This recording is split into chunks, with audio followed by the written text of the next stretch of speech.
Good afternoon. All right.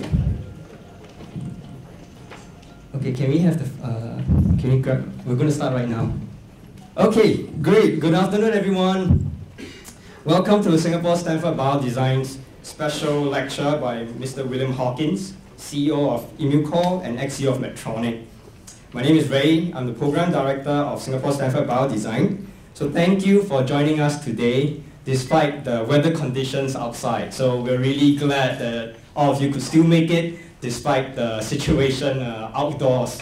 So for some of you who may not be familiar with us, Biodesign, Singapore Stanford Biodesign, SSB in short, we are a collaboration between A-Star, EDB, and Stanford University. Our mission is to train a generation of Asian medtech innovators for Singapore and Greater Asia. As a way to give back to the community, we have set up this SSB Special Lecture series as a platform for prominent speakers within our network whenever they visit Singapore to have the opportunity to share their latest insight and knowledge of the industry to the local medtech community. So today it's really our privilege to have Bill, despite his busy travel schedule, to be with us this Friday afternoon. So when Bill stepped down from leading Medtronic as chairman and CEO in 2011, Bill gave his successor, Mr. Omar Ishraq, a globe as a gift, symbolizing the importance of the global and emerging markets as the future of the industry. So today we fast forward 2 years, and Bill will be again looking into the crystal ball with us this afternoon, and will be sharing with us his perspectives on the progress made by the industry and the future of medtech and life science technologies. So a little bit of logistics before we commence today's lecture. So please note, on top of coming forward to the microphone for the Q&A section later, you can actually pose questions for Bill with your smartphone via the pigeonhole system according to the instructions you see behind me. So to pose questions beforehand to Bill, log on to this website, phlive.at, and key in the passcode SSBSL 2013. SSBSL 2013. Okay, all right, so now without further ado, let me hand the time to Dr. Tan Zui, Deputy Executive Director of A-Star's Biomedical Research Council, to give us the opening address before we commence on Bill's lecture. Dr. Tan, please. Thank you, Ray, and it's quite heartening to see so many of you. I guess the decision to come must have been made some time ago, because despite the haze, you did sacrifice yourself, in a sense, to be here. But I think also thanks to, I don't know, the fortitude of the weather. I think, as you didn't know, it's actually becoming a bit clearer, in fact, just within the last hour or so. But again, on behalf of A-Star, I would like to thank everyone, ladies and gentlemen, colleagues, friends, guests who's here this afternoon. I'm Dr. Tan Ziwi, the Deputy Executive Director for the Biomedical Research Council of A-Star, as well as the Chair of the Singapore Stanford Biodesign Steering Committee. The medical technology sector is an important part of Singapore's fast-growing biomedical sciences industry. In 2012, this sector contributed over 3.4 billion US dollars to Singapore's biomedical science manufacturing output. There is a fierce need to remain current and competitive, to strengthen our capabilities in translation and clinical research, to bring innovations from bench to bedside and to the market, and ultimately to improve human health care. So I'm very honored to introduce our guest speaker, who is no stranger to medical technology and innovations, Mr. William Hawkins, or Bill, the current CEO of Immucor and ex-chairman CEO of Medtronic. Bill has a illustrious journey as being at Medtronic for over 10 years and taking the reins as chairman and CEO from 2007 to 2011. During his tenure, he planted the seeds of a major transition for Medtronic from a pacemaker, stent, and pump business into a chronic disease management company. The change led to greater integration and cooperation between the company's traditional independent business units. Bill was also instrumental in the establishment of the Singapore 80 million manufacturing facility known as the Medtronic Singapore Operations, or MSO, in Changi South to meet the rising demands for the cardiac rhythm disease management devices in Asia. The MSO was officially opened in March 2011 and concurrently serves the Asia, ASEAN, and international headquarters, as well as the Center for Singapore Sales Operation. In 2011 October, Bill joined Immunocore Inc., a private company owned by TPG Healthcare Capital, as president and CEO. He is also senior advisor to TPG Healthcare and chairman of a private partnership to bring a new regulatory sciences center for medical technology to Minnesota. Bill also serves on the board in number capacity to Duke University, and he has also contributed to Singapore in a number of ways, both as a member of the EDB International Advisory Council member, and also recently, the reason he's here is that he's part of the A-Star Science and Engineering Research Council's Electronic Cluster Advisory Board member, and also very recently he has also accepted the role as an incoming new member to the Biomedical Sciences International Advisory Council member as well. So at this special lecture, Bill will be highlighting how advances in technology are enabling the paradigm shift from treating and checking diseases to disease management by simultaneously diagnosing, treating, and monitoring diseases. He will also share, as chairman and CEO of Medtronic, he changed the course of the world's largest medical technology company from being a pacemaker company to where it stands now today. Without further ado, please please join me in welcoming Bill on stage.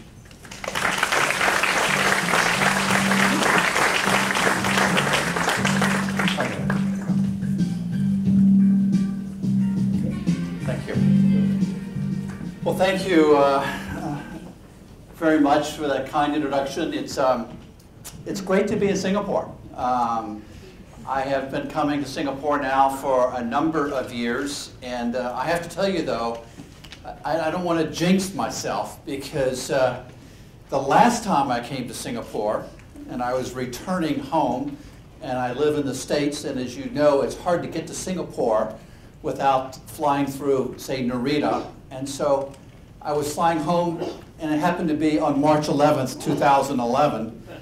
And I landed in Narita at 12 o'clock, and my flight was leaving at 2:40, and that's when the big earthquake hit. And so, and then my next trip here is I come here and I get to experience sort of record-breaking haze. So I don't know what to expect the next time I come. But in all seriousness, it really is. It's exciting for me to come back and to be a part, of what I think is one of the unique laboratories, of the world, in being able to address many important societal issues. And the one that I want to talk today is about healthcare. So what I want to do is I want to give you just a little bit of a sort of a history of kind of how I got to be where I am today, and I want to sort of in that parallel talk about how technology has really changed to the point now that where going back many years ago we could only do sort of limited things. We had sort of one-way sort of communication. We had the ability to maybe to sort of diagnose or to check.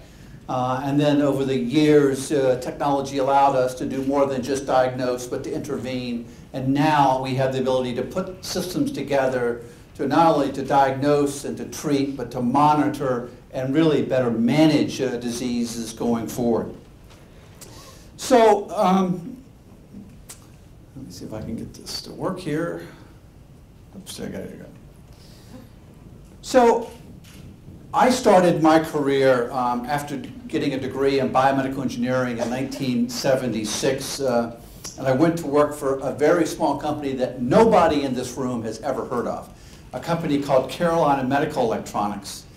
And it was an exciting time back then, and and I think about where we are today, but I think back then, I mean, at that point, I had been studying, when I was at Duke University, the use of sound waves, to non-invasively sort of, evaluate and in some cases begin to image, certain disease states. And when I went to this company, Carolina Medical, we pioneered the first ever use of ultrasound to non-invasively look at blood flow in the carotid arteries to determine who might be at risk for stroke.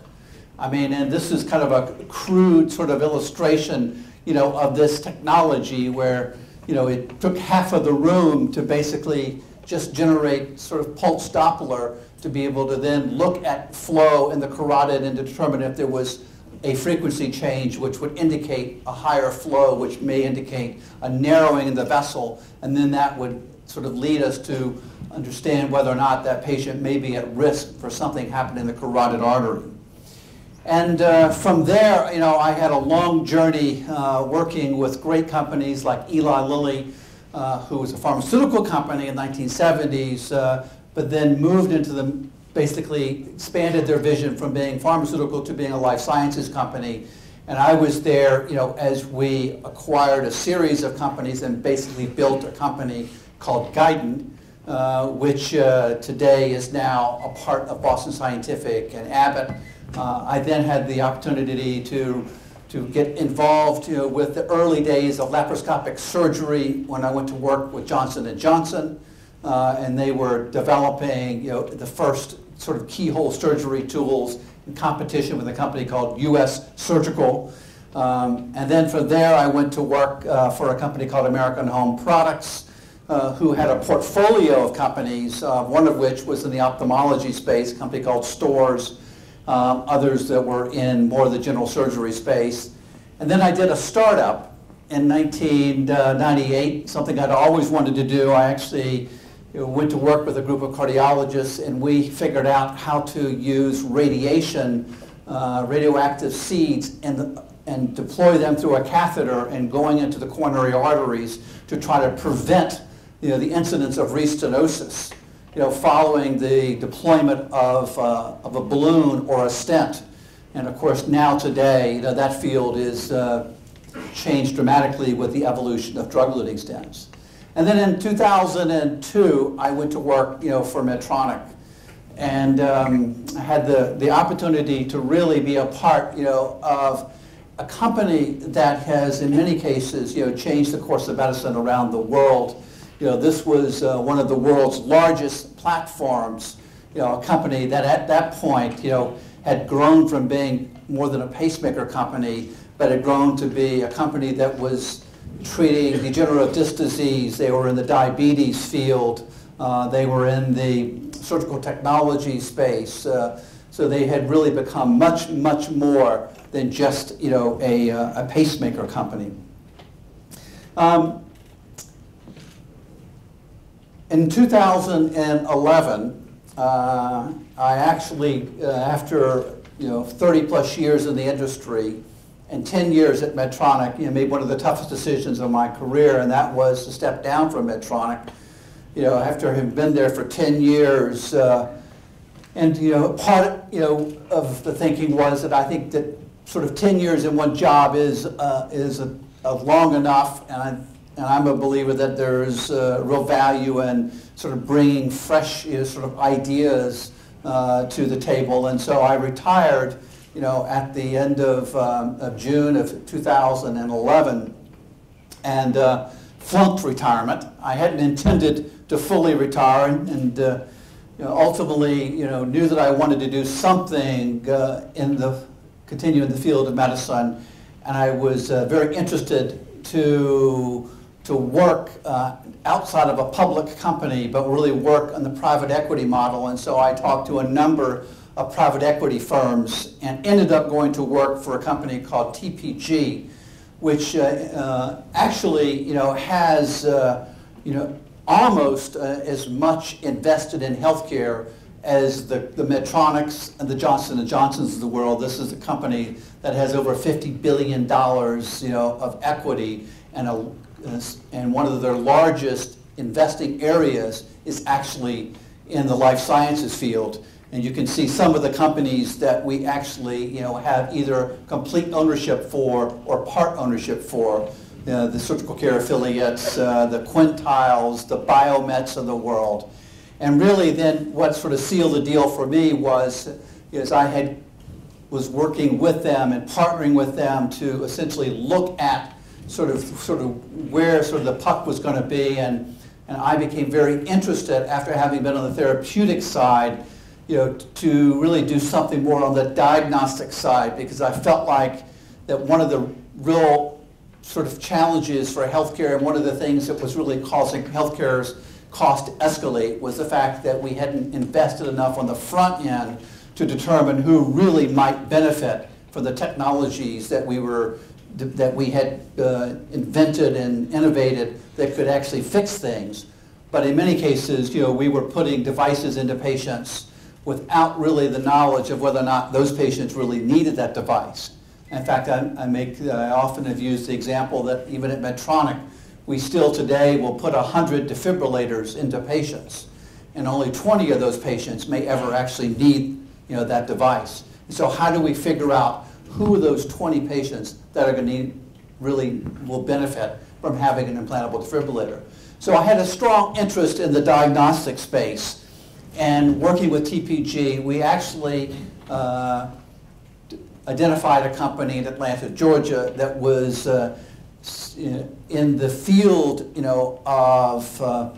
more the field of blood typing and antibody identification and antibody screening, a company that really defined itself as a leader in transfusion medicine, a company that was really trying to ensure that if someone needed blood, they got the right blood and they didn't get blood that would then cause some type of a hemolytic reaction.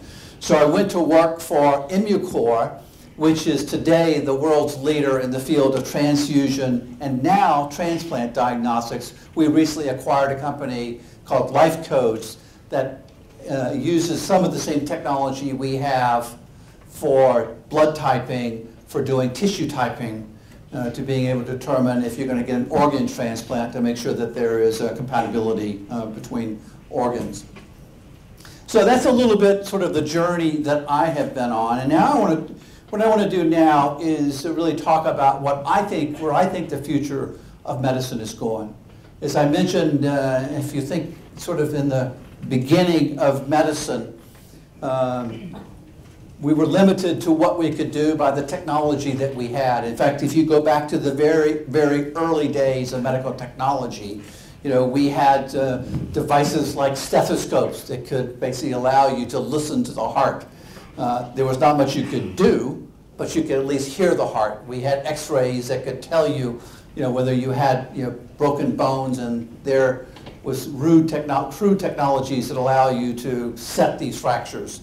And then in the 1920s, the field of cardiac catheterization really began to give us even more sort of insight into what was happening inside the cavities of the body. And then over the last sort of 50, 60 years, we saw kind of a revolution of technology that really transitioned from the diagnostic space to more the sort of if you will, the intervention or the therapeutic side. And you can see here back in the 30s, the development of the first artificial hip, and then the intraocular lenses that came in the 50s with dental implants, and some of the valve technology that was developed in the 1960s, and the implantable defibrillator that I feel that I was actually very involved in bringing to the market with Dr. Michelle Morawski back in the mid-'80s or the early '80s, and then with some of the evolution of more minimally invasive techniques, what we were able to do to develop technologies for treating degenerative disc disease, and then the whole explosion in the field of interventional cardiology, when Dr. Andreas Grunzig in 1979 figured out that he could weave a tiny little catheter, up through the the arterial tree and into the coronary arteries and actually open up sort of clogged vessels, and then that gave way to not only putting a balloon up there, but then doing some intervention with directional coronary atherectomy, and then the whole field of stent technology and drug-eluting stent technology. And now we're moving into the field of transcatheter valves, and it just goes on and on and on. So the pace of innovation has continued to escalate. But in many cases, what we're doing is really we are just kind of getting in and treating. And in many cases, we really haven't had the ability to really monitor or really know what we're doing and know if what we have done is really making a difference, over, the patient's life.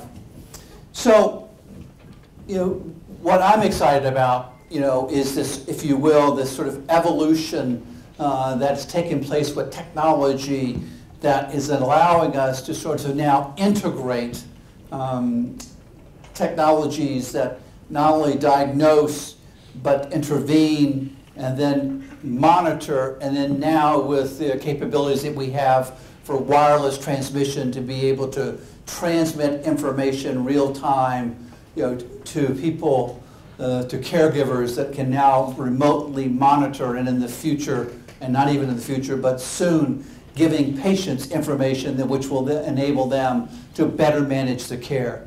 And this has enabled us to really begin to move beyond this idea that we're just going to go in and pace, or we're going to go in and put a pump in and deliver a drug.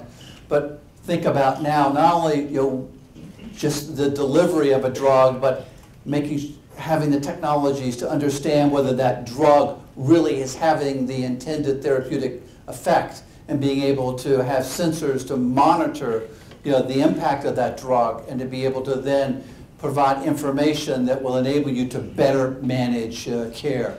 And to me, this is really where we need to get to ultimately the sort of the holy grail of having kind of closed loop systems, that will integrate diagnostics and therapeutics, and then information that can be then made available to whether it's the caregiver or whether it's to the patient, to enable people to better manage care.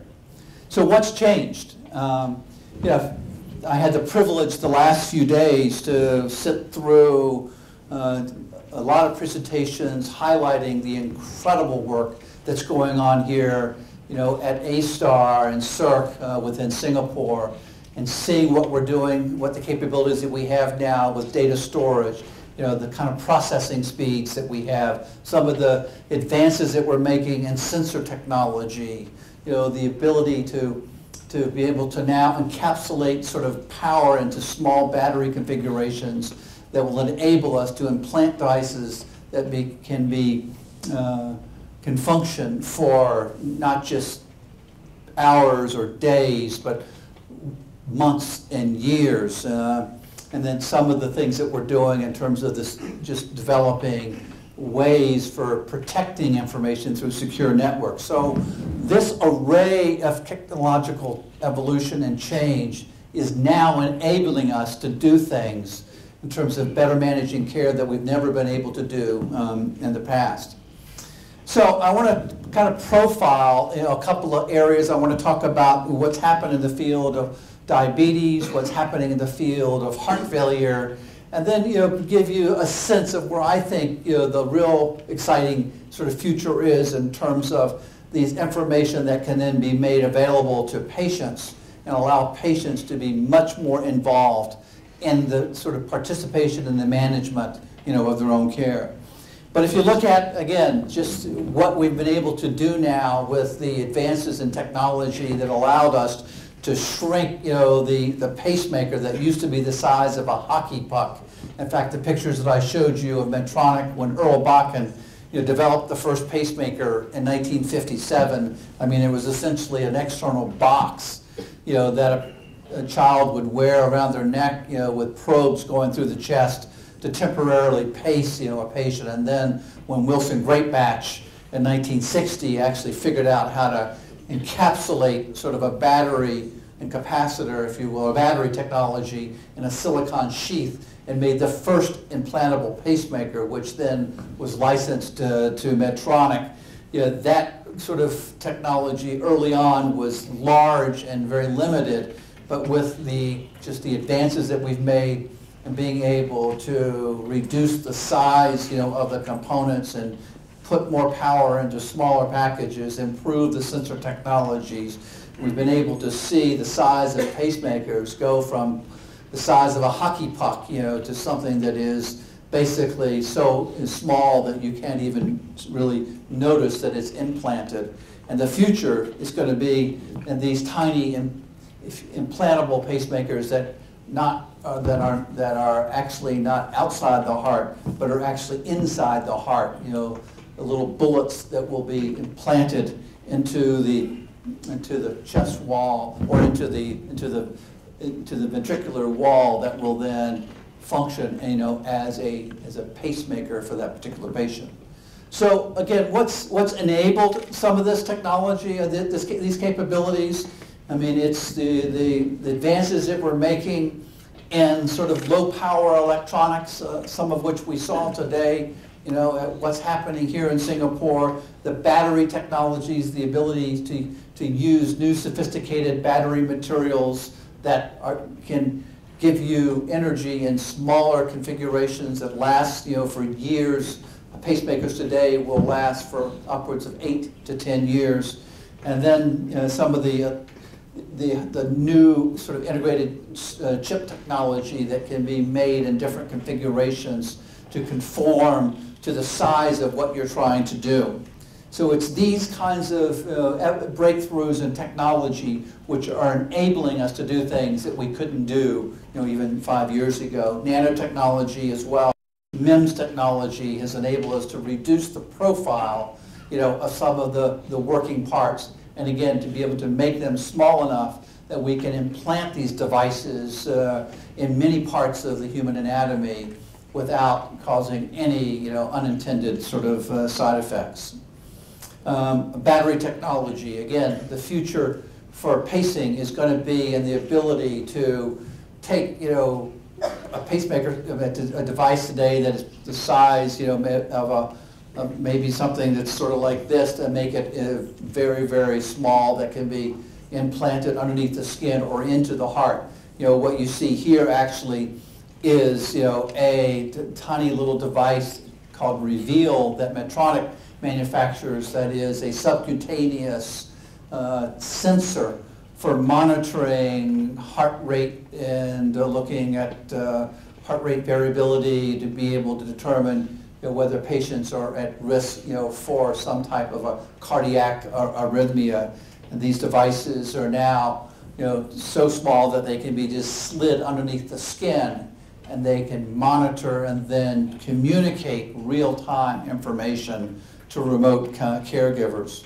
And this is just an example. If you could show this video here, this is actually an example of how a tiny little Reveal device could be slipped underneath the skin and basically left there for weeks, months, you know, years, and providing real-time information to the caregiver to be able to monitor, you know, what's happening with that particular patient. So think about, you know, even today, patients who suffer from atrial fibrillation, and one of the real challenges is when we go in and we may ablate, you know, the tissue. I mean, the real sort of unmet sort of need is determining whether what you did is actually making has actually improved the condition. And so we can now insert these little Reveal monitors and be able to monitor real time, you know, what's happening, you know, with that patient's particularly arrhythmia.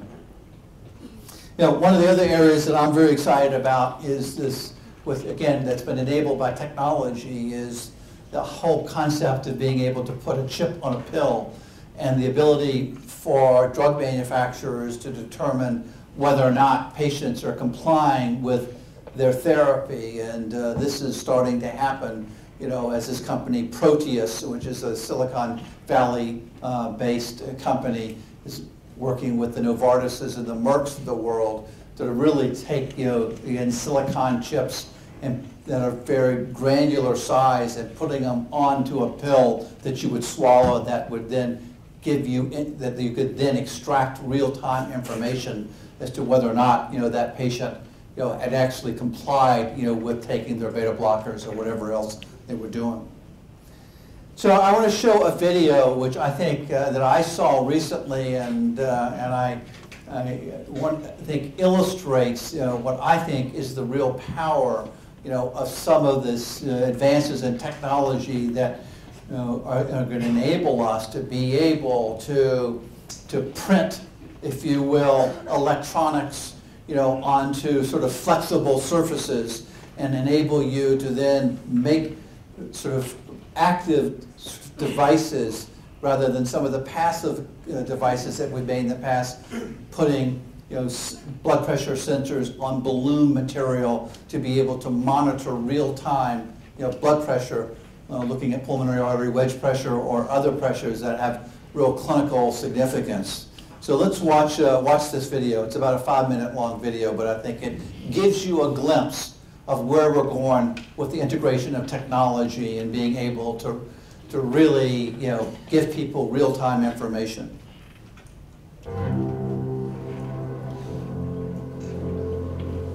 MC10, on the brink of revolutionizing wearable electronics. Fundamentally, I think MC10 is going to change the way we think about our bodies. Being able to naturally integrate electronics into our everyday lives, we're going to be able to really understand our own personal physiology in ways that was never possible before. We are now heading over to MC10's secret lab. It's not a secret lab at all, actually. It's over at Harvard. That's where they're building these wearable electronics that can actually monitor what's going on inside of your body. All right, let's do it.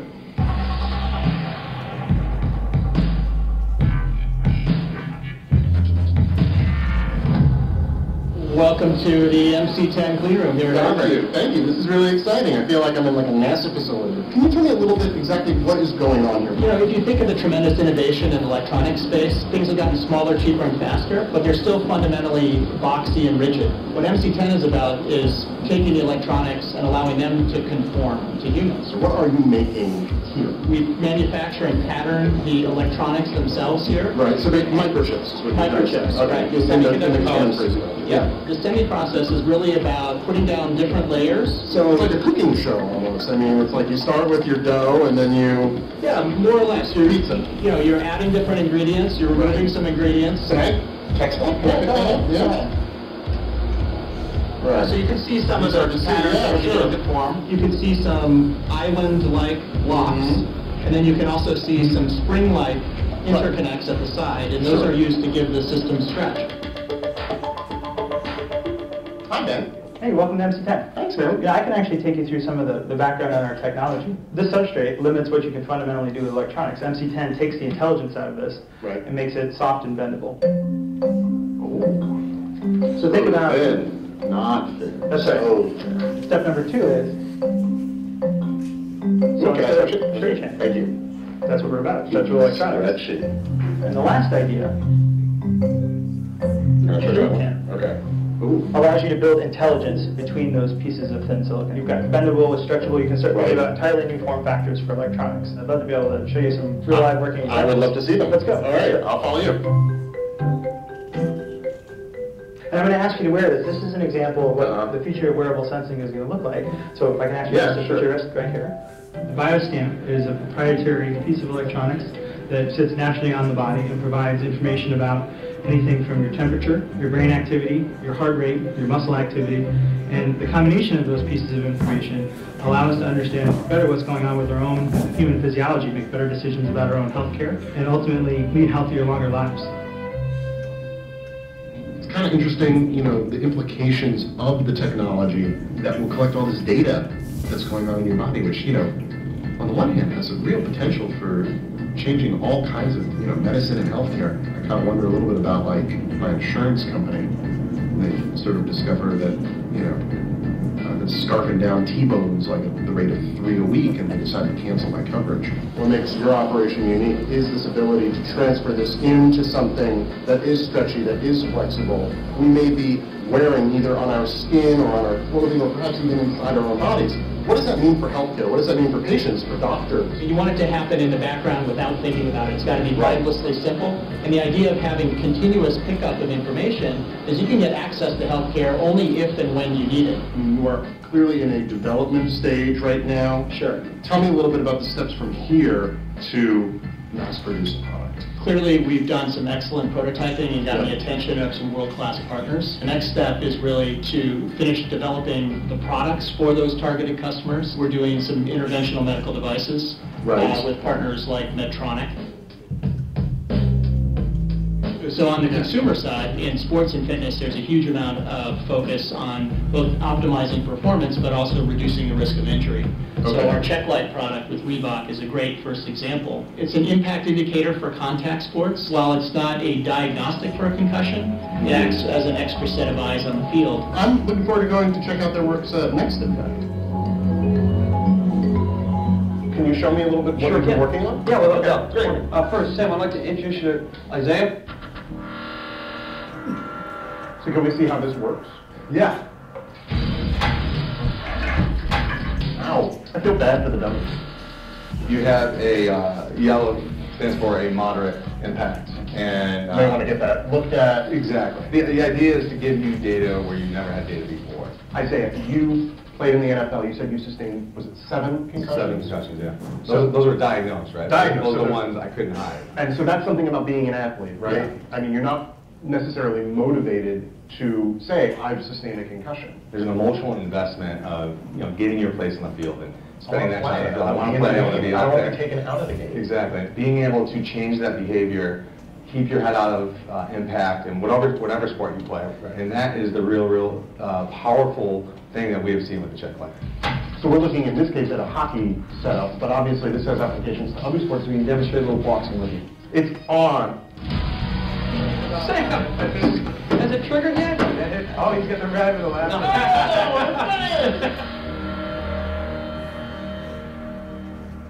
Our vision is within 5 years from now, everyone is going to be able to take advantage of thin conformal electronics in the form of the biostamp to fundamentally change how they play sports, to how they take care of their own health. Giving people information about their own body is an empowering thing, and we believe that consumers should have access to that information and should control that information for themselves.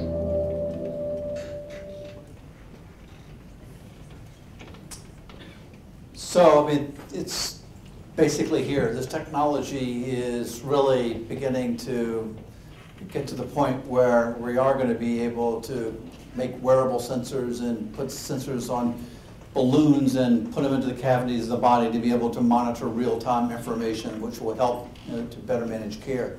One of the other areas that is really in parallel, giving us this ability to remotely monitor, is the advances in these sort of body area networks that allow us to take information from these tiny sensors and remotely sort of transmit it to either experts that can analyze the data and then make it available back to the patient, either by calling the patient, or the future will be that they'll close the loop by giving you information on your iPhone or whatever to be able to look at what sort of the consequences of some of the things that of your own behaviors. And then the thing that's important though is that there's no one company that's going to be able to really do this alone. And this is going to demand sort of, if you will, the integration between different sectors that haven't really maybe worked as closely together in the past. And whether it's the companies that like Medtronic, they're making some of the sensor technology, but then it's going to be the telecommunications companies. It's going to be the data analytics companies are all going to need to come and work together to be able to have companies like Medtronic who make the sensors, and then have the companies like the Nokias of the world to being able to get the information out of the body, and then have the Googles of the world doing a lot of the analytics, and then having that information, if you will, made available to that caregiver or to that patient to be able to look at how do you correlate sort of behavior with clinical outcomes. So let me talk about a couple of areas. I want to talk a little bit about some of the things that are going on with these new, if you will, sort of drug device kind of combinations and some of the convergence that we're seeing between information technology and medical technology and some of the devices and diagnostics which are now being sort of integrated to give you kind of closed loop systems. And I want to talk a little bit about what's going on in diabetes, and I'll talk a little bit about what's going on in heart failure, and then I'll give you just a glimpse of what I think the future is in terms of the ability to really move more towards personalized medicine and the ability to treat a whole range of diseases beyond the diabetes and the heart failures. Technology, again, is giving us the ability to make these miniature pumps that we can now implant, as well as devices for delivering drugs, and whether they're catheter technologies or these implantable sort of small implantable pumps, these pico pumps, that you can put into the brain or you can put into the abdomen to be able to deliver medications. If you look at diabetes, which is today, a pandemic around the world. There's about 285 million people who today have type 1, type 2 diabetes. If you look at the US alone, there's probably 20 million plus people who have diabetes and over 1 million or so who have type 1 diabetes. And over the last number of years, we've seen innovations like these continuous infusion pumps. So now, rather than a patient having to inject themselves multiple times a day, we have the technology for being able to have a wearable pump that gives you a continuous infusion of insulin. And then if you need a bolus, if you're going to have a meal, you can then basically program it to give you that sort of bolus to deal with the extra, if you will, sugar load that you may absorb, by the food that you're going to intake. Concurrently, we've seen the development of these new continuous glucose monitoring sensors. In fact, I remember I was with Eli Lilly back in the early 80s, and Lilly, being then a well-known insulin company, began work on a continuous glucose monitoring sensor, and it literally took almost 20 years for this technology to ultimately get to the point where it was practical and usable. In fact, it wasn't Medtronic, but it was a company called MiniMed that actually developed this technology, and it was acquired by Medtronic. But today, we have these small little sensors that are wearable, these continuous glucose monitoring sensors that allow you to continuously monitor your sort of interstitial fluid and look for blood sugar levels, that you can then have that information read out on either your pump, or your BlackBerry, to be able to get real-time information about what's happening to your sugar levels as you either have different, eat or you exercise. You can begin to correlate those behaviors with what's happening actually to your physiology. So here's another video I want to share with you that kind of talks a little bit about how this technology is coming together to give people real-time information for diabetics to better manage their care. So let's watch this video. Watching Closing Bell on CNBC. First taken off the market. Glaxo stock today down about 1%. More than 285 million people around the world live with diabetes. That number is expected to more than double by 2030. Americans spend nearly $116 billion treating the disease each year. Medtronic is one of the world's leaders in medical technology, and diabetes management is one of its core businesses. Bill Hawkins is with me, Medtronic's chairman and CEO. He is at the American Diabetes Association meeting in Orlando today, and he joins us in an exclusive interview. Mr. Hawkins, good to have you on the program. Welcome back to Closing Bell. Thank you, Maria. Glad to be here. Put this in context for us. Diabetes, obviously a huge problem in the United States and around the world. It's also a huge part of your business. What kind of an opportunity does diabetes present for your company in countries like India and China? And here in the United States, do you think that people are slowly but surely getting it in terms of obesity leading to diabetes and heart problems? Well, as you pointed out, 285 million people worldwide have diabetes. In the U.S., there's probably 23 to 24 million people with diabetes. So when you think about the demand and the need, it's enormous. And the exciting thing, though, is the technologies that are being developed today, which we believe are going to enable us to better manage this disease. 10% of our healthcare expenditures in the U.S., roughly, are spent on diabetes. So I understand you have a device there with you that you want to show us. Can you tell us what this device is and what it means for those living with diabetes? Yes. So over the years, we have been developing technology that we believe is going to enable patients to better manage their own disease. And what you see here are two devices. This device is a continuous glucose monitoring sensor.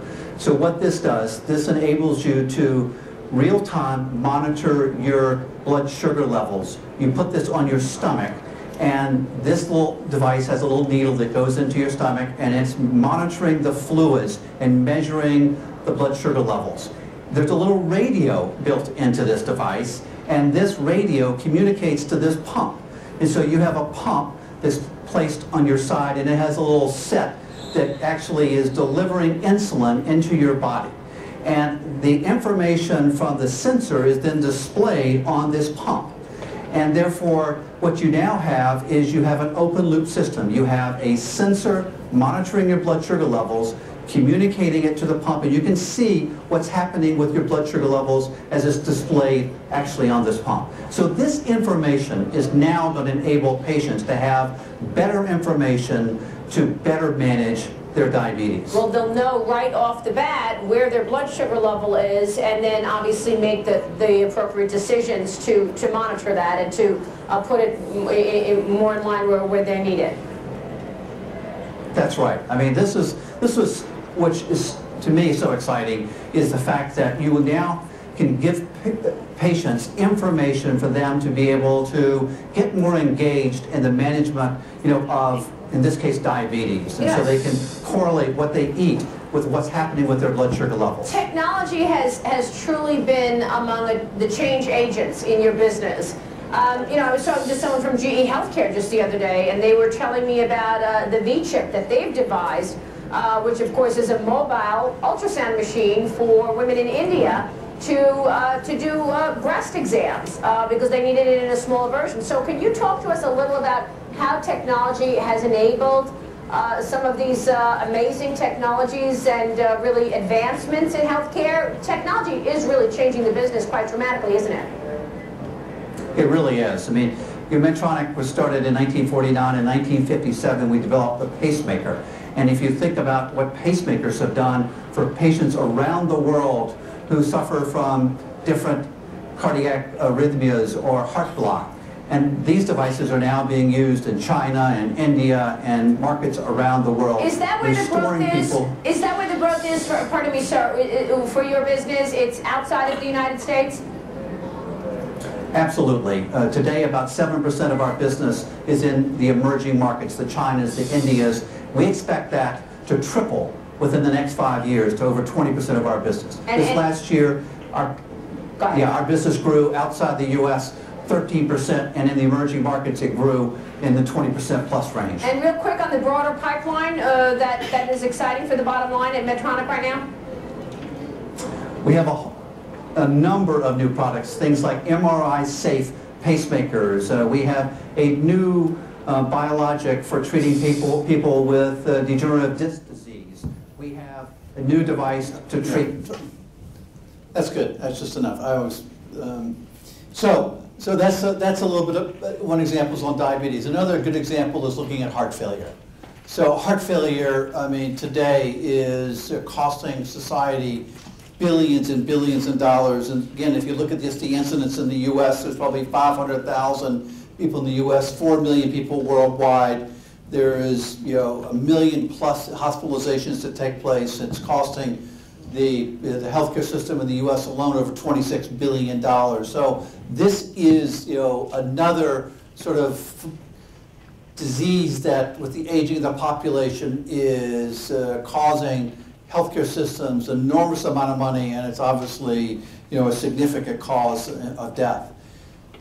The technologies that are going to change the course of medicine here are these new implantable sensor technologies that will give us information that will enable you, to understand what's happening, in terms of, the pressure buildup in the heart, or today there's actually technologies that Medtronic makes that allow you to monitor real-time fluid buildup in the lung to determine whether or not a heart failure patient is actually, going into decompensation, which would then need them to come in and have basically the fluid drained off, of their chest, and so that they can breathe again, if you will.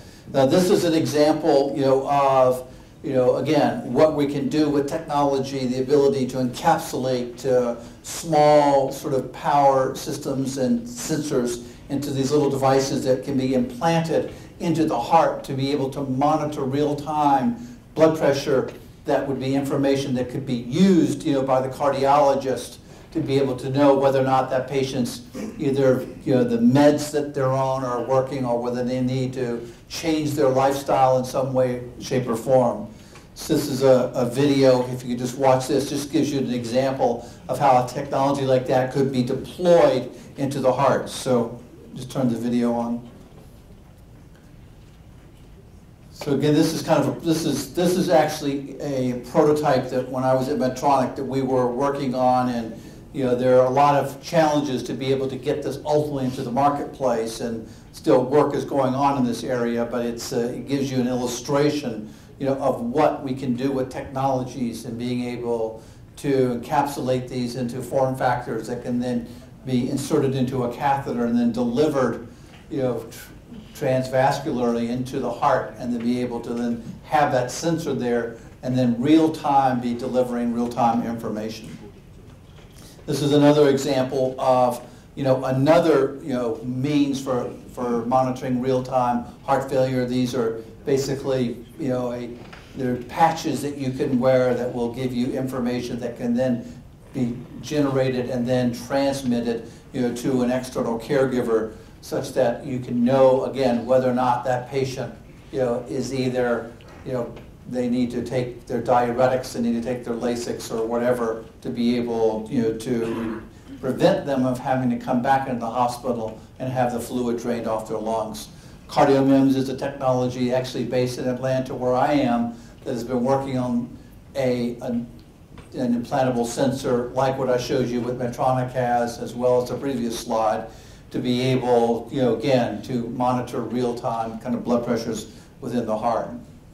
But just a quick glimpse into some of the things that are going on in the area of the neurodegenerative diseases. With the aging of the population, one of the biggest areas that I think is going to require, which is requiring and will require tremendous innovation, are technologies that we need to deal with movement disorders like Parkinson's and Alzheimer's and epilepsy, and some of the, not only the movement disorders, but some of the mood issues like OCD, and I mentioned depression. Depression is more, it's not a movement disorder, but something really more psychiatric.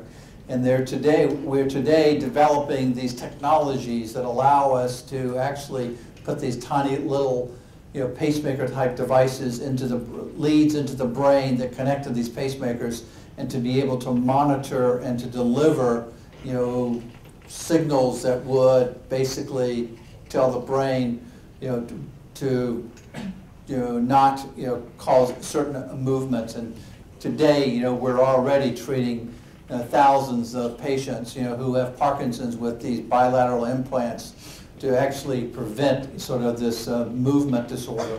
And we're doing research in the area of deep brain stimulation to treat Parkinson's and obsessive compulsive disorder. So we're sort of on the frontier, if you will, of being able to sort of understand how the brain works, and soon we'll be able to, again, implant devices that will be able to monitor brain activity and then deliver, if you will, whether it's drugs or deliver energy to be able to prevent that seizure from happening, or to basically control that movement disorder that's going on. Same thing in terms of just like we're putting pacemakers in, there's tiny pumps that are being developed that will be able to real-time deliver drugs, which today we have a real challenge in getting drugs across the blood-brain barrier. So So the technology that we're developing today is enabling us to do things that we could not do before. This is something that I think is really super cool that we were working on at Medtronic, and it's this whole concept of sort of brain waves, being able to essentially monitor sort of brain activity and have this basically be harnessed to be able, to affect, different physiological needs. So let me conclude and just talk a little bit about sort of the future, for biomedical innovation, beyond just, what we're seeing today. But, I'm now working on the diagnostic side with this company called Immucor and involved in some respects in some of the technologies that are being used, if you will, to sort of begin to unravel sort of the gene to be able to really understand, what are the sort of the disease factors that are embedded in our DNA. And so this whole field of personalized medicine is more and more becoming a reality, as we sequence the genes and to be able to really understand, what mutations may exist, and then be able to either to take action sooner, and in some cases be able to treat the disease before it becomes unmanageable. Remote patient management, this reduced invasiveness, and some of the things that we're doing on the preventative and the restorative areas. Again, just this whole idea of how do we marry, if you will, capabilities that the Medtronics and the J&Js have with the things that the Googles and the Nokias and the Lucents of the world and the Samsungs of work. This is really, I think, where where we're going to see the next big sort of inflection in sort of technology and that convergence of medical technology, information technology that will enable caregivers to have the information real time to better manage care. Doctoring by Blackberries or iPhones is here today. We're seeing these smartphones that can now provide caregivers and patients real-time information. The technologies that are being developed to allow you to basically have very low-cost sensors to measure heart rate or temperature or respiration, and that information is going to be managed or processed through the cloud and then made available to the patient in terms of tips for what they can do to improve their overall sort of lifestyle. So this is, again, just examples of some of the technologies that are on the horizon and are not too far from being real available. And then finally, one of the other areas that I think we need to think about is just this, one of the things that's interesting about healthcare. Healthcare is an industry that has more data than any other industry, but less information. And there's a real growing need, for people to figure out how to take all of this data and then to be able to, if you will, process it and be able to then to make it available to family members, to patients, to caregivers, that has real content that can help you to sort of modify your behavior. The challenges right now is that we have a lot of information, a lot of data, but we don't really know what it really implies or what it really means. So let me just go ahead and kind of conclude.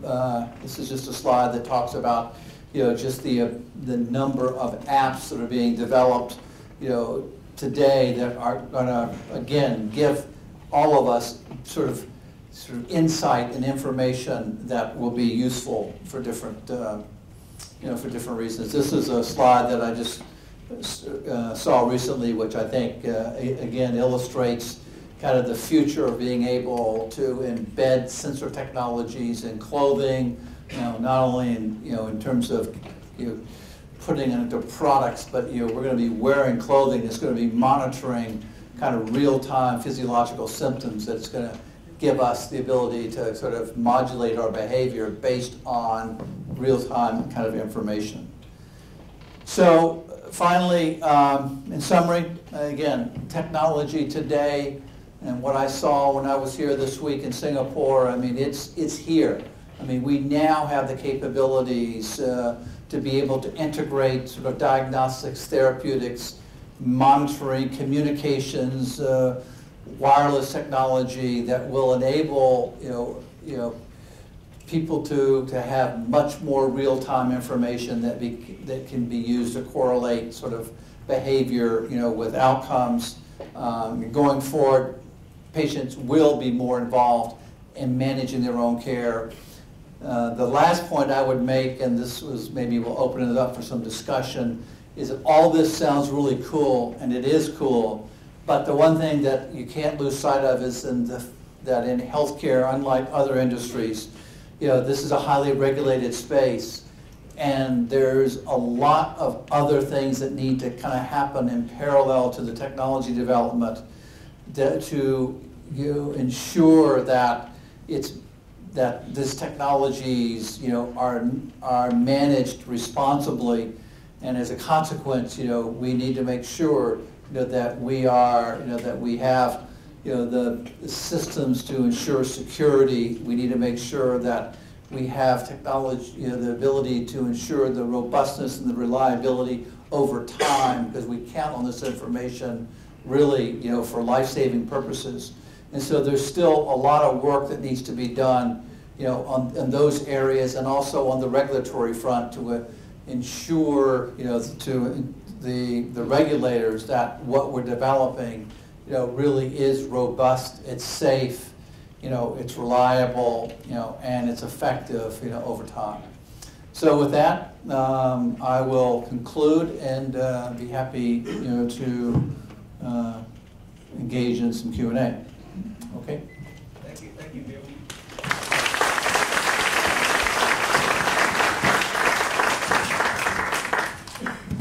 So may I ask Bill to take a seat and now we're going to transit to Q&A, and also may I also invite Dr. Tan back on stage to moderate this session. So great, I think what Bill has just shared really has opened our minds to a brand new chapter of what technologies could do to impact healthcare. And I think a lot of us here in this audience, we are a privileged bunch to not just work on technologies and engineering, but also work on technologies that now could have direct impact to patients.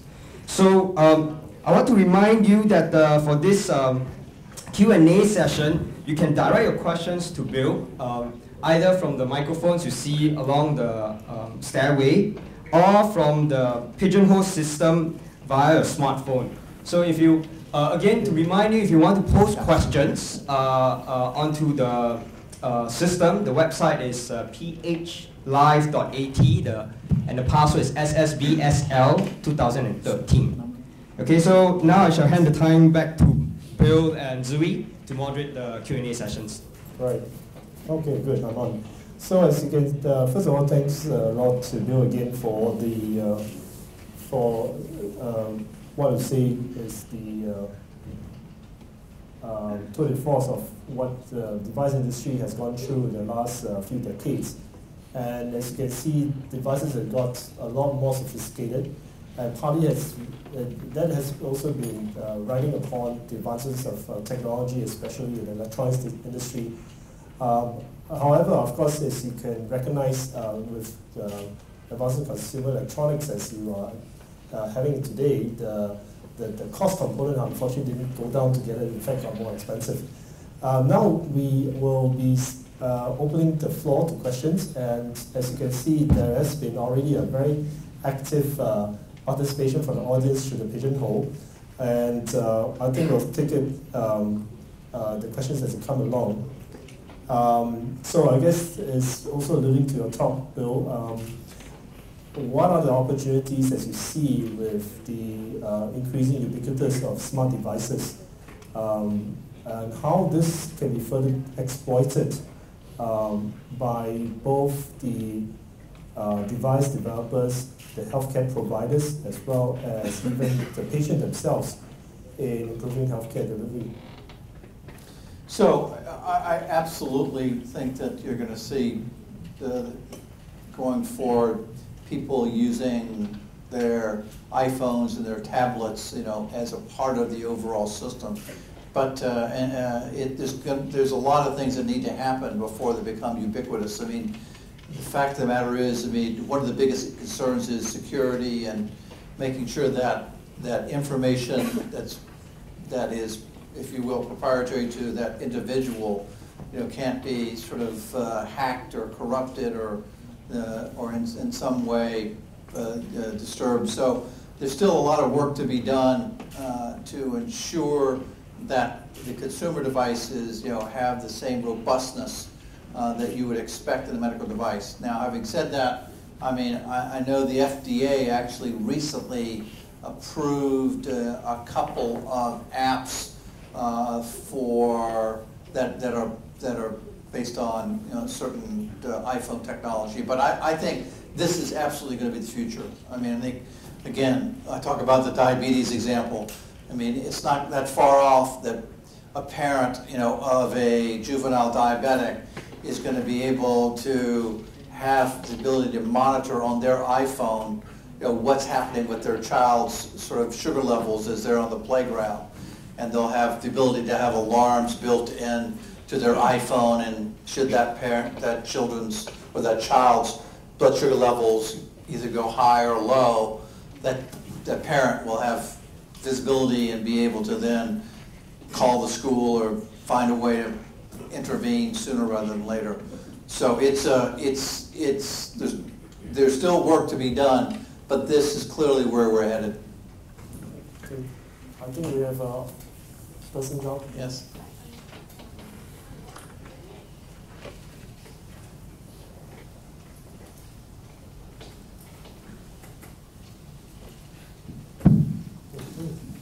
Hello, I'm Wen Bin, working in the National University Health System. I agree with you absolutely that there's too much data and not enough useful information coming out of this.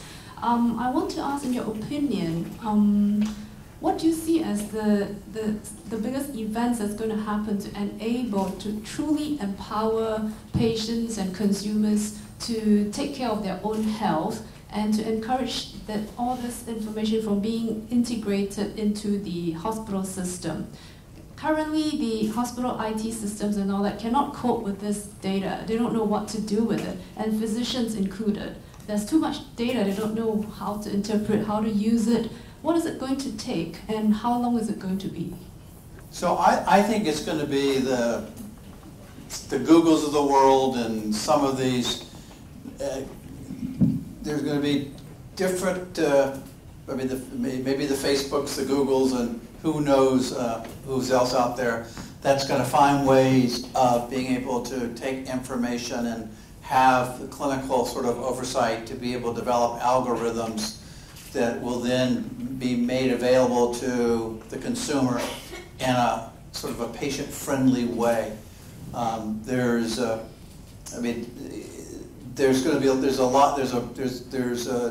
quite a lot of work that needs to happen to be able, to take that information, compare it, and then to maybe huge databases of, what you would expect in terms of a normal situation, and then look at whether or not, there is, abnormalities or deviations, and then have, that information made available to the patient in terms of you need to take action, or you need to do this or do that.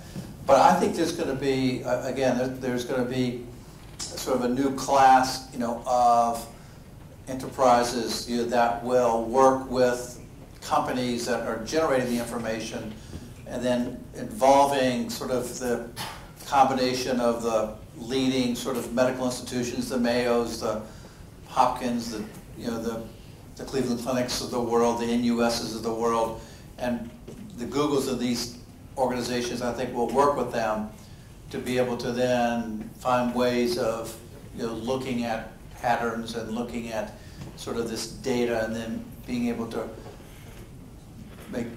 be able to then find ways of generating information and insight, and then making it back available.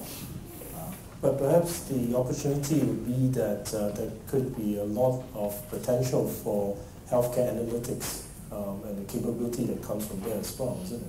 Yeah, absolutely. I mean, I think this is where, I mean, the big data analytics, which is going to be the combination of the clinical community and the technology, the information technology community working together to look at sort of these algorithms, these care pathways, and this will then, then they have to, but then the consumer industry in terms of how do we make this information sort of useful in a way that, that the average person can act on it in a responsible way. So I guess that's a tip for some of you in the audience for software programmers that there's an opportunity for you to think about a sort of capability, and because this is just a software and analytics, there's probably no FDA involved, and it's basically what sort of algorithm engine that you can basically develop and be competitive, isn't it? Yeah.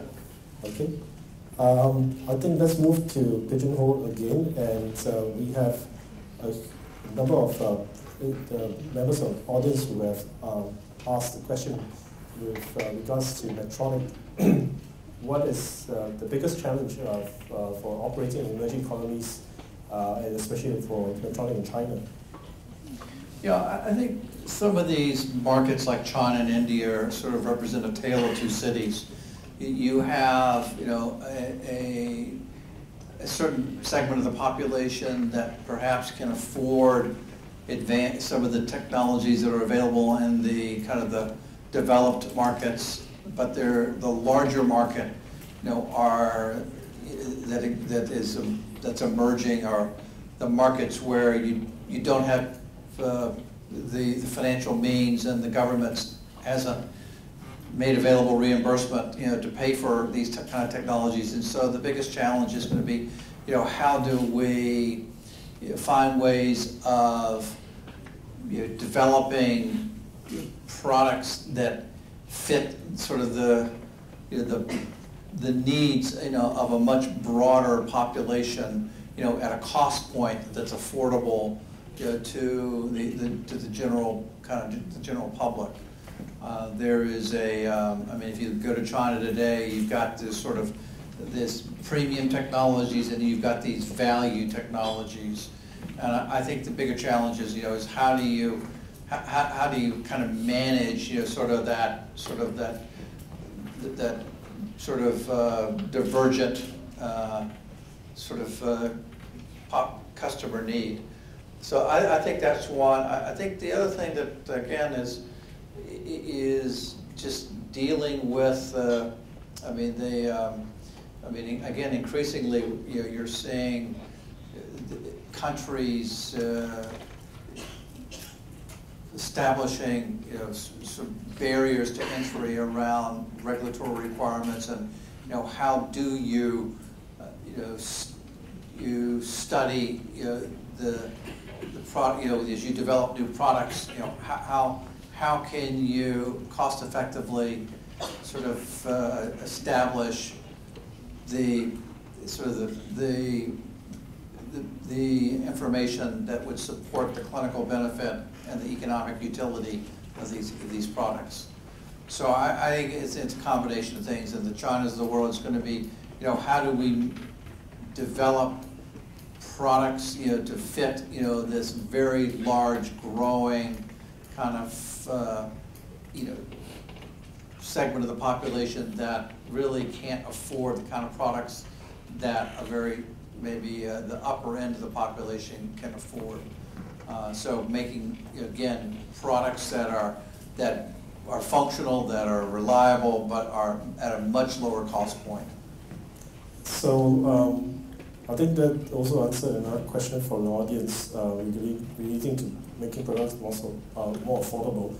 I think taking a step out from the market itself, I think there's a question posed by the audience about in today's world itself. I think in the past, most developers were just focused on getting a device made, find a prototype, get it to regulatory trial, and I think that was a significant milestone even for a startup.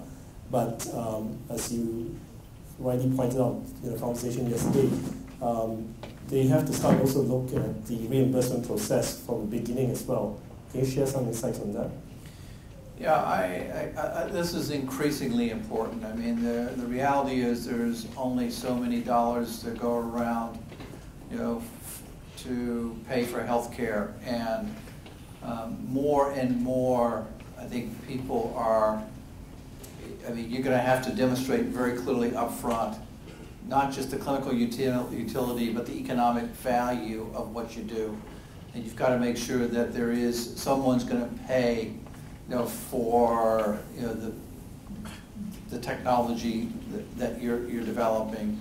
I mean, all too often we develop some pretty cool stuff, but at a cost point that is just not practical. And so I think it's going to be really critical as you think about markets and you think about opportunities. You think about, you know, who's going to pay for it, and how's I mean, it's, you know, obviously you got to look at the regulatory path, but increasingly I think it's going to be a question of whether the systems can afford it and whether they're going to pay for it. And I mean, I look at the U.S. market, and a lot of people are very concerned about the FDA. I will tell you, my bigger concern today, it's not the FDA. My bigger concern is, you know, is that fact that more and more the decision maker is the insurance company. It's the people who basically are paying for the health care. And in that case, I mean, they're going to need to, you're going to need to have real evidence that what you're doing is that much better than the standard of care. So I think the word that goes around now is, in the past you have to make it better, faster, cheaper, but now you have to do it and make it cool, you know, to make an impact. Let's move to the next question, and this is focusing on telemonitoring, because I think with the advent of smart devices, most of the device apps maker are just focusing on the app itself. But I think there's growing need to ensure that the system's infrastructure is present, because there are issues such as security. As we know, even, for example, people have started to hack into a pacemaker that's connected. Reliability, as well as interoperability. How do you think that this can be handled by a device maker, or should the government or should a public-private partnership be established to develop standards like this? Yeah, this has been I think something that has been lagging, is industry getting together and agreeing on certain standards, you know, around interoperability, and such that, I mean, one company who's making, you know, a certain device, you know, can ensure that that information can be connected into a hospital information system, or can be basically read out, you know, on another manufacturer's, you know, device, et cetera, et cetera. So I think there needs to be a lot more work on developing standards for interconnectivity, for interoperability. It's certainly, you know, we need to establish standards around security. I mean, this is going to be increasingly an important area before people are going to feel comfortable in sort of, if you will, transmitting data about their own health care. They want to make sure that it's in a very secure network. So I think there is real room here to get sort of industry and others together to agree on standards around interoperability and on security. Reliability, I mean, there are already, I think, some pretty good standards in terms of what's expected in terms of the reliability. I think another question which is slightly different from the focus in China is actually more about emerging economies as a whole. And this is also the fact that how should the beginning of the ideation process should be initiated, for example. because I think a lot of the conversation I have with also device manufacturers are very fixated on developing a device for the American market, for the European market, for example. But how do developers or people in the audience here, as some of them are trying to invent something, start to look at what is the needs from the healthcare delivery ecosystem in even Southeast Asia, for example? Yeah, well, we spoke about this a little bit earlier today, but there's no question that a lot of what's been developed for some of the developed countries is just not practical for some of the emerging markets. And I personally think that the Medtronics of the world and the Strykers of the world and some of the large companies need to do more in really putting R&D closer to the end user, and they need to think a bit differently of what can work in a China or an India versus what has worked, say, in kind of the U.S. market.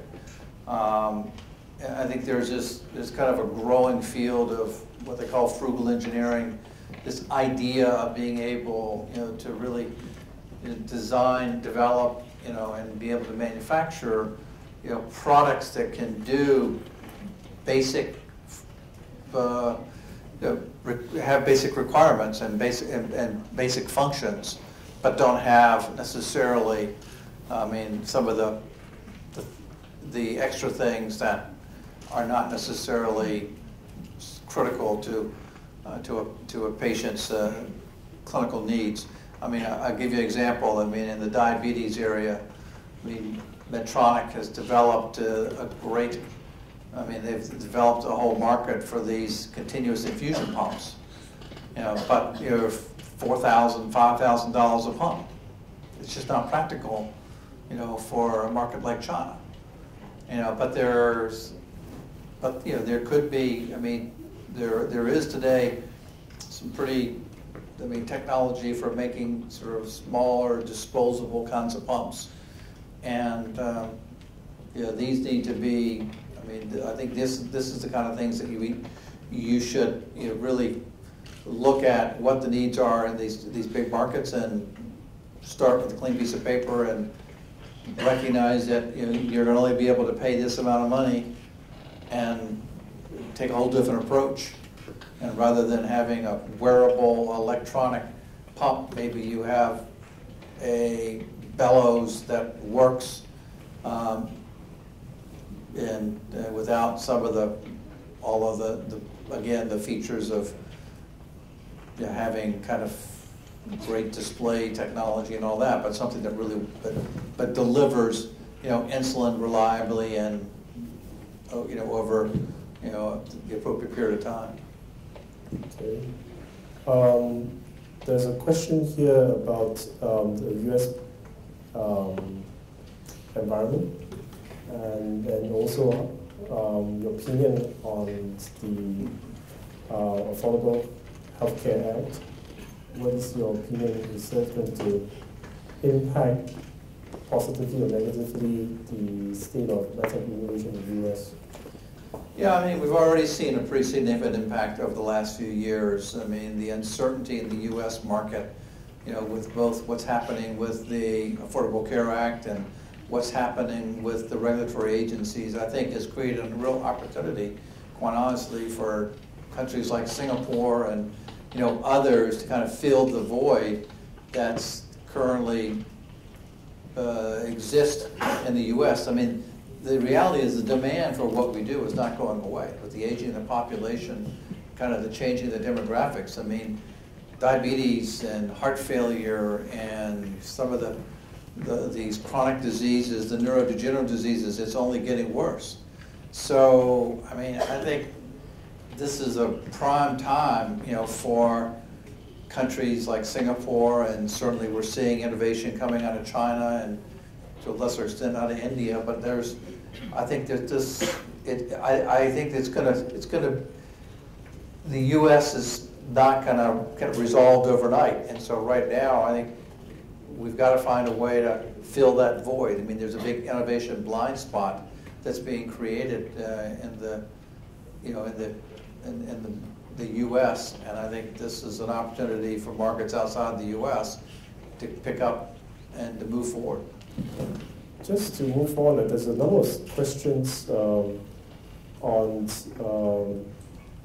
regulatory science, and I think this is something that you are also very personally interested in. Perhaps you could also share to the audience what you see. Is there share a bit also what you're doing now and trying to see improvements or reforms in the US FDA process and medical device, and also in terms of regulatory science as a discipline as well.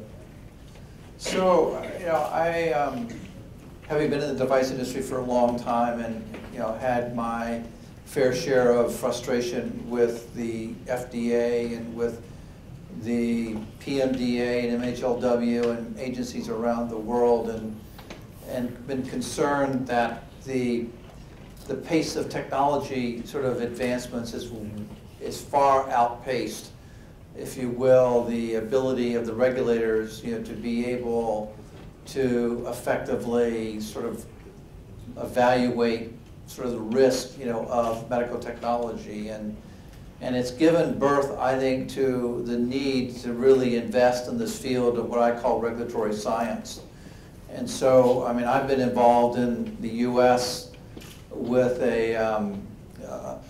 putting together a public-private partnership with industry and the FDA to focus on this field of regulatory science, which really is about kind of collaborating with the FDA on looking at different methods and tools for how we kind of evaluate risk, such that as we go to the FDA, with a new concept, and we bring forth information that we think demonstrates the safety, we don't have to then spend all of our time demonstrating to the FDA that the tools that we use to demonstrate safety are actually valid tools.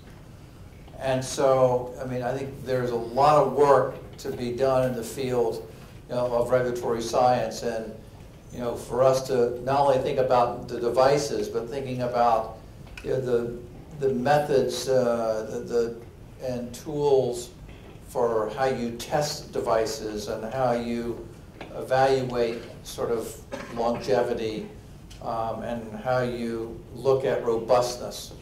And so I think that if we're going to ultimately get at reducing the time it takes to get products to the marketplace, we're going to need to do a much better job at really investing in this field of regulatory science.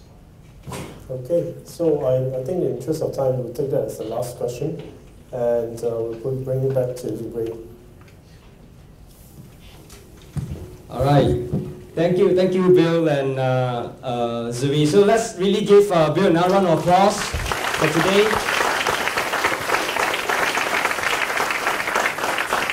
Okay. I really think that Bill has really opened our minds today on the exciting new opportunities that still lies ahead of medical technologies. So for this marks the end of today's event. We thank you once again for braving the haze to be with us here today. So do note that the next event, Singapore Stanford Biodesign will be launching the Thought Leader Series. Will be held on the 26th of August. We are having that event alongside with the A-Star H&L Office MedTech Convention. They'll be held on both 26th and 27th of August. So hope to see you then, and take care and have a good weekend. Thank you. So may I have the EDs of A-Star, staff of SSB and H&L to stay back for photo taking session with Bill.